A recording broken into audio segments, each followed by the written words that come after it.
Friends, இன்னைக்கான வீடியோவில் பொசுன்னு tea கடை வாழைக்காய் பஜ்ஜி எப்படி செய்யறதுன்னு தான் பார்க்க போகிறோம். பஜ்ஜிக்கு தொட்டு சாப்பிட சுவையான தேங்காய் சட்னியும் எப்படி செய்யறதுன்னு பார்க்க போகிறோம். இந்த வீடியோவை ஸ்கிப் பண்ணாமல் பாருங்கள், அப்போ தான் உங்களுக்கு தெளிவாக புரியும். வாங்க வீடியோக்குள்ளே போகலாம். வாழைக்காய் பஜ்ஜி செய்யறதுக்கு 2 வாழைக்காய் எடுத்திருக்கேன்.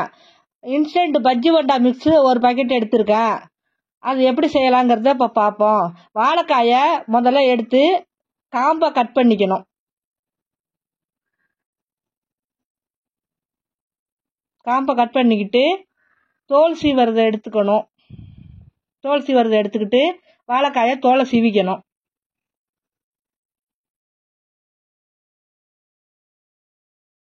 பீலரை யூஸ் பண்ணி இந்த மாதிரி சீவிக்கோங்க. இந்த மாதிரி 2 வாழைக்காயும் சீவினதுக்கு அப்புறம் பார்க்கலாம். 2 வாழைக்காயும் தோல் சீவி வச்சிருக்கேன். இப்போ வாழைக்காயை பஜ்ஜி போடுறது மாதிரி நல்லா நீல வாக்கில் கட் பண்ணிக்கணும். அப்படியே நைஸாக கட் பண்ணிக்கணும். இந்த மாதிரி நீட்டாக கட் பண்ணி நீட்டமாக கட் பண்ணி வச்சுக்கணும். எல்லாத்தையும்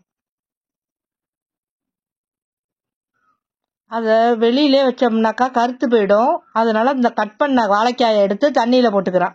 இது வரைக்கும் நம்ம சேனலை சப்ஸ்கிரைப் பண்ணாமல் பார்த்துருந்தீங்கன்னா சப்ஸ்கிரைப் பண்ணிக்கோங்க. பக்கத்தில் இருக்க பெல் ஐக்கானை கிளிக் பண்ணி ஆளுங்கிற ஆப்ஷனை கிளிக் பண்ணிக்கோங்க.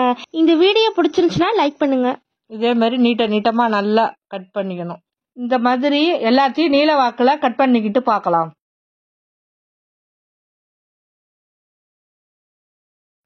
இப்போ ஃபுல்லாக வாழைக்காய் ஃபுல்லாக கட் பண்ணியாச்சு. இது பஜ்ஜி போண்டா மிக்ஸ் இன்ஸ்டன்ட் மாவு. இது அந்த பஜ்ஜி போண்டா மிக்ஸ் மாவை இதில் கட் பண்ணி இதில் கொட்டிக்கிறேன். ஒரு பாத்திரத்தில் கொட்டிக்கிறேன். மாவு கொட்டிக்கிறேன். தேவையான அளவு நமக்கு எவ்வளவு தேவையோ அந்த அளவு கொட்டிக்கணும். நான் பாதி மாவு கொட்டியிருக்கேன். இந்த பஜ்ஜி போண்டா மிக்ஸோட இட்லி மாவு, தோசை மாவு வச்சிருப்போம்ல, இட்லி மாவு அரைச்சி அந்த மாவு ஒரு 2 கரண்டி ஊற்றிக்கிறேன்.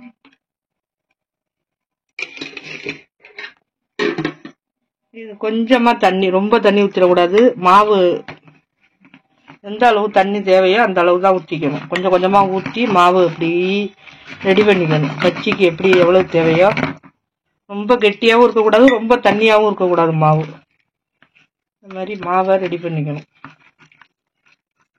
கட்டி இல்லாமல் தண்ணியை ஊற்றிட்டு இப்படி கிண்டி மாவை ரெடி பண்ணிக்கணும். இட்லி மாவு கொஞ்சம் ஊற்றினோம்னா புஸ் புசுன்னு உப்பி வரும். அதுக்காக தான் கொஞ்சோண்டு இட்லி மாவு ஊற்றணும். கடை பஜ்ஜி மாதிரியே புஸ் புசுன்னு உப்பி வரும்.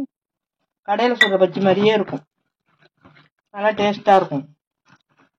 இந்த மாதிரி மாவை ரெடி பண்ணிக்கணும். மாவு ரெடி பண்ணி இந்த மாதிரி இருக்கணும். இந்த ஊற்றுனா எப்படி ஊற்றுது பாருங்க, இது மாதிரி இருக்கணும் மாவு. ரொம்ப தண்ணி இல்லை, ரொம்ப திக்கும் இல்லை, அந்த மாதிரி இருக்கணும். இந்த அளவில் ரெடி பண்ணிக்கணும் மாவை.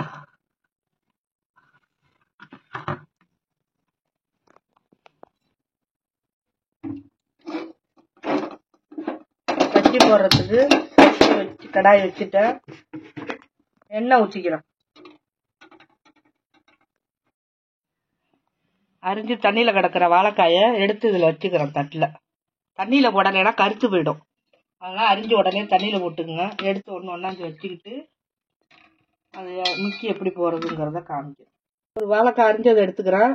அதை மாவில் இப்படி போட்டு முக்கி எடுத்துக்கணும். பரட்டி எடுத்துக்கணும். 2 சைடும் நல்லா போட்டு பரட்டி எண்ணெய் காஞ்சிட்டு எண்ணெயில் போட்டுக்கிறேன்.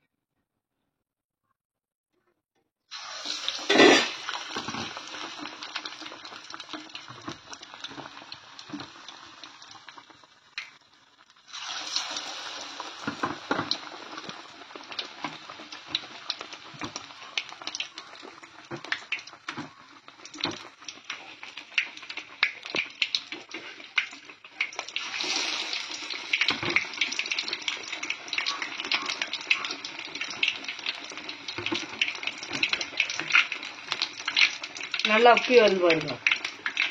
இன்னொன்று போட்டுக்கிறேன். கொஞ்சம் கொஞ்சமாக போட்டு எடுத்துக்கலாம்.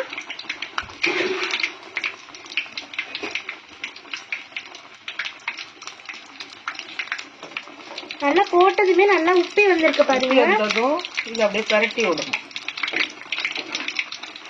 நல்லா இப்படி பரட்டி விடணும். முதல்ல போட்டதை பரட்டி விடணும். கடைசியாக போட்டதை கொஞ்சம் நேரம் வேக விட்டு தான் பரட்டணும்.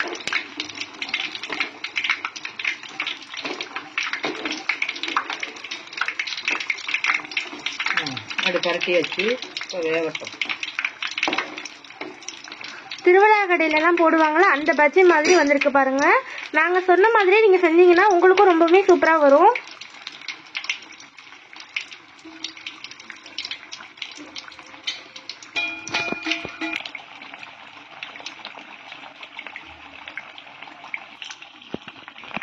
இப்போ வெந்ததும் கொஞ்சம் மலமளப்பெல்லாம் அடங்கிட்டு வருங்க. எண்ணெய் மலமளப்பெல்லாம் அடங்கிட்டு வருங்க. அதுக்கப்புறம் இப்படி எடுத்துக்கணும். நல்லா வடித்து ஒன்றா எடுத்துக்கணும். இது 2 சத்தை இருக்கட்டும். இது முதல்ல போட்ட 2 வெந்துட்டு அதனால அது 2 எடுத்துக்கிறேன். இது சத்தை இருக்கட்டும் எடுத்துக்கிறேன். இது வெந்துட்டு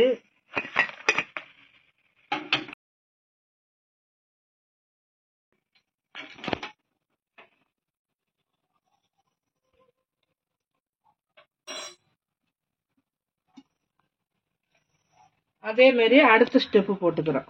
முதல்ல 4 போட்டேன். அடுத்தது இதேமாரி மாவை முக்கி அப்படி போட்டுக்கணும். அடுத்தது எல்லாத்தையுமே இதே மாதிரி போட்டுக்கணும்.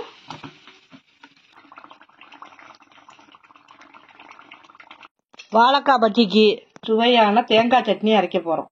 அதுக்கு 3 பச்சை மிளகா, கொஞ்சோண்டு தேங்காய், கொஞ்சோண்டு பொட்டுக்கடலை எடுத்துருக்கேன். அரை முடி தேங்காய் இருக்கும். அது கொஞ்சோண்டு பொட்டுக்கடலை போட்டிருக்கேன். 3 பச்சை மிளகா போட்டிருக்கேன். தேவையான அளவு சட்னிக்கு தேவையான அளவு உப்பு போட்டுக்கிறேன். சட்னி அரைக்க போகிறோம்.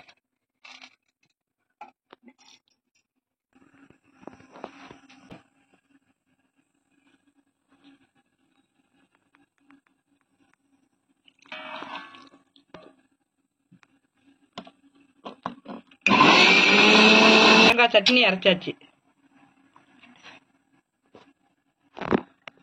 இப்போ தேங்காய் சட்னி அரைச்சாச்சு. இப்போ வேற பாத்திரத்துல மாத்திக்கிறோம். சட்னி ரெடி ஆயிட்டு தாளிக்கிறது எப்படிங்கறத பார்க்கலாம் வாங்க.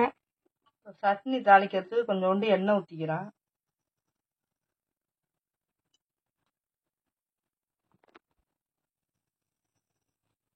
உளுத்தம்பருப்பு போட்டுக்கிறேன்.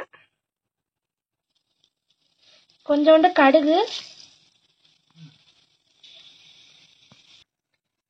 உளுத்தம்பருப்பு போட்டு தாளிச்சுக்கிறோம்.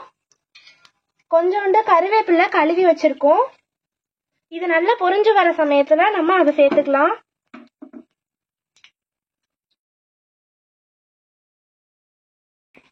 கடுகு உளுந்த பருப்பு வெடிச்சிட்டு கருவேப்பிலை போட்டுக்கிறோம்.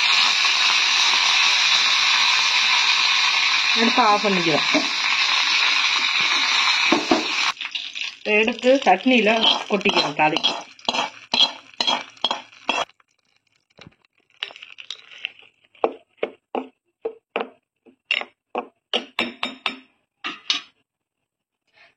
சுவையான தேங்காய் சட்னி ரெடி. சுவையான வாழைக்காய் பஜ்ஜி தேங்காய் சட்னி ரெடி. இந்த ரெசிபியை நீங்களும் உங்கள் வீட்டில் ட்ரை பண்ணி பார்த்துட்டு எப்படி இருந்துச்சுங்கிறத கமெண்ட்டில் சொல்லுங்கள். இந்த வீடியோ பிடிச்சிருந்துச்சுன்னா லைக் பண்ணுங்கள், கமெண்ட் பண்ணுங்கள், உங்கள் ஃப்ரெண்ட்ஸ் மற்றும் ரிலேட்டிவ்ஸ்க்கு ஷேர் பண்ணுங்கள். அப்படியே மறக்காமல் நம்ம SBM சமையல் சேனலுக்கு சப்ஸ்கிரைப் பண்ணுங்கள். தேங்க்ஸ் ஃபார் வாட்சிங்.